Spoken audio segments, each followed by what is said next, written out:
Madam എപ്പോഴും കാണാൻ വരുന്ന ആ താത്തല്ലേ അതവിടെ കാഷ്വാലിറ്റി കിടന്ന് ഭയങ്കര ബഹളം വെക്കുന്നുണ്ട്. എന്ത് പറ്റി അവർക്ക്? എന്താന്നറിയില്ല, ഭയങ്കര ബഹളം വെക്കുന്നുണ്ട്. ശ്വാസം മുട്ടലൊക്കെ കാണിക്കുന്നത്, നീട്ടി ശ്വാസമൊക്കെ എടുക്കുന്നുണ്ട്. ഞാൻ എന്നിട്ട് ഓക്സിജൻ വെച്ച് കിടത്തിയത് അവിടെ. ഹസ്ബൻഡും കൂടെ ഉണ്ട്. ഹസ്ബൻഡ് അതിലേറെ വെപ്രാളം, രണ്ടാക്കും ഭയങ്കര വെപ്രാളം. ഹസ്ബൻഡോ? ഹസ്ബൻഡ് നാട്ടിലില്ല. ആരാന്നറിയില്ല, ഹസ്ബൻഡാന്നാ പറഞ്ഞത്. രണ്ടാക്കും നല്ല വെപ്രാളുണ്ട്.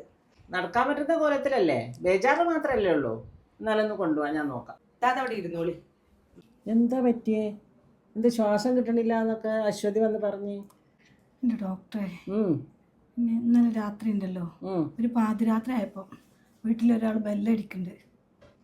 തുറന്നു നോക്കിയപ്പോൾ എൻ്റെ ഹസ്ബൻഡാ, ഗൾഫിൽ നിന്ന് വന്ന. ആയിക്കോട്ടെ, ഇപ്പൊ സർപ്രൈസ് വിസിറ്റ് ഒക്കെ ആണല്ലോ പൊതുവെ, അറിയിക്കാതെ ഒന്നല്ലേ? അറിയിക്കാതെ. ഇപ്പൊ ചെറുപ്പക്കാരങ്ങനെയാണ് വരില്ല, സർപ്രൈസ് വിസിറ്റ് ആയിട്ട് വരും. പാതിരാത്രിയൊക്കെ വന്ന് ബെല്ലടിച്ചിട്ട് ഭാര്യമാരും വീട്ടുകാരൊക്കെ ഇങ്ങനെ സർപ്രൈസ് ആവും. അങ്ങനെ വന്നതായിരിക്കും അല്ലേ? വന്ന ചെറുപ്പക്കാരെ മാതിരി ഇപ്പൊ ഈ പ്രായത്തിൽ മുപ്പരാക്കെ കാട്ടി കൂട്ടിയാലോ? അവർക്ക് അവരെ മനസ്സ് ചെറുപ്പല്ലേ. മനസ്സുകൊണ്ട് ജെൻസി പിള്ളേരെ പോലെ ആവണമെന്നാണല്ലോ മമ്മൂട്ടി പറഞ്ഞത്. മുപ്പര് മമ്മൂട്ടി ഫാനായിരിക്കും. വയസ്സാം കാലത്ത് ഈ ജെൻസി തലേ കയറിയാലേ എടങ്ങേറാണ്. ഇപ്പൊ നമ്മളെ പോലെ ഉള്ളവരല്ലേ.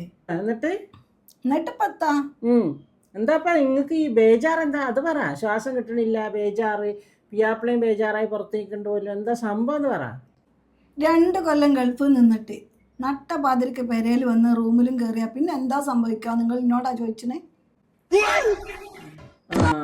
ഇപ്പൊ എനിക്ക് ഏകദേശം പിടികിട്ടി എന്താണ് നിങ്ങളെ ബേജാറെന്ന്. അതന്നെ, എന്തെങ്കിലും ഒരു പരിഹാരങ്ങൾ ചെയ്തു തരണം. ഇത് എമർജൻസി ആയതുകൊണ്ടാണ് ഞാൻ വേഗം വന്നത്. ശരി തന്നെ, ഇങ്ങനെയുള്ള സർപ്രൈസിന് എമർജൻസി ആയിട്ട് തന്നെ നമ്മൾ ആക്ട് ചെയ്യേണ്ടി വരും. ആണുങ്ങളൊട്ട് പ്രിപ്പയർ ആയി വരൂല്ലല്ലോ അല്ലേ? അതന്നെ ഇപ്പൊ ഞാനും പറഞ്ഞത്. ഇവര് ഇത്രയൊക്കെ സർപ്രൈസ് ആയി വരുമ്പോ ഇത്രയും സാധനം വാങ്ങണ കൂട്ടത്തിൽ എന്തെങ്കിലും ഒന്ന് മുൻകരുതലിന് വാങ്ങി പോരുക. അതും ഇല്ല നമ്മളെ ഇടങ്ങേറാക്കാൻ. നിങ്ങളെ മെൻസസ് എപ്പോഴായത്? ഇനി എന്നാവുക അത് പറ. ഇനിയിപ്പോ 2 ദിവസം കൂടി കഴിഞ്ഞാവും. ഓ ഭാഗ്യം. അപ്പൊ സേഫ് പീരിയഡിലാണ്. ഇല്ല, ഒരു എമർജൻസി പില്ലിന്റെ ഒന്നും ആവശ്യമില്ല. അപ്പൊ ഹസ്ബൻഡ് വരുന്നത് ആ ഓവുലേഷൻ പീരിയഡിലാണ് എന്നുണ്ടെങ്കിൽ അൺസേഫ് ആണത്. ആ സമയത്ത് നമുക്ക് ഇങ്ങനെ സംഭവിച്ചിട്ടുണ്ടെങ്കിൽ എമർജൻസി പില്ലെടുക്കാം. 72 മണിക്കൂറിനുള്ളിൽ എടുക്കണം എന്നാണ്. പക്ഷെ എത്രയും പെട്ടെന്ന് കിട്ടുന്നോ അത്രയും നല്ലതാണ്. പക്ഷേ ചിലർക്ക് ഈ അണ്ടോൽപാനം നടക്കുന്ന സമയത്തായിരിക്കും ഹസ്ബൻഡ് വരുന്നത്, അതായത് അൺസേഫ് ടൈമിൽ. അങ്ങനത്തെ സമയത്തൊക്കെ വന്ന് ഇങ്ങനെ ഉണ്ടായി കഴിഞ്ഞാൽ ഉടനെ നമുക്ക് ഐപ്പില്ലെടുത്ത് കഴിക്കാം.